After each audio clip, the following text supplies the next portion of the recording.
Ameliyatın da güzel geçti biliyorsun. Çok şükür. Böbreğin yerinde. Kitleyi Evet. aldık sadece. Evet.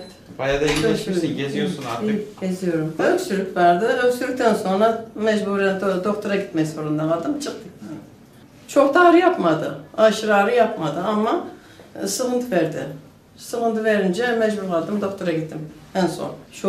Çok öksürük. Böyle bir ay çektim hiç şey yapmadan. Ki arkası gelmedi yani. Bir ay çektim. Böbrek tümörlükler genellikle herhangi bir semptom vermezler. Diğer bir nedenlerle, başka farklı bir nedenlerle doktora başvurduğunda o sırada görülür böbrekte herhangi bir kitle olması. Tomografi çekilmiş, tomografisinde kitle olduğu görülmüştü. Öyle bulunmuş, tarafımıza başvurdu. Biz de parsel nefrektomisini gerçekleştirdik hastamıza. 5 santimlik bir kitleydi. Böbreğin üst kısmı dediğimiz tam karaciğerin altında. Biraz zorlu yerdeydi. Ama yine de ameliyatımızı başarıyla gerçekleştirdik. Laparoskopik ameliyatımız faydalarından biri de kanama az olmasıdır bu ameliyatlarda.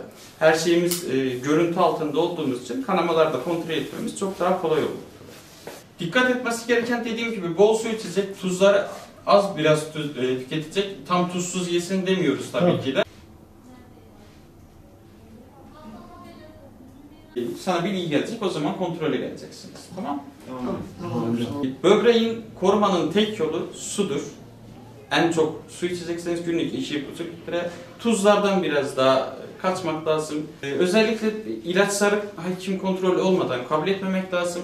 Ağrı kesiciler, en çok non-steroid dediğimiz o ağrı kesiciler böbreklere özellikle tahrip eden ilaçlardır. Onlar doktor kontrolü olmadan hastanın kendi başına kullanması böbreklere ciddi zarar vermektedir ve ileri evre böbrek yetmezliklerine neden olabilmektedir. Antibiyotikler de aynı zamanda antibiyotikler ya karaciğerden ya böbrekten atılmak, iki yolu var bunun. Açık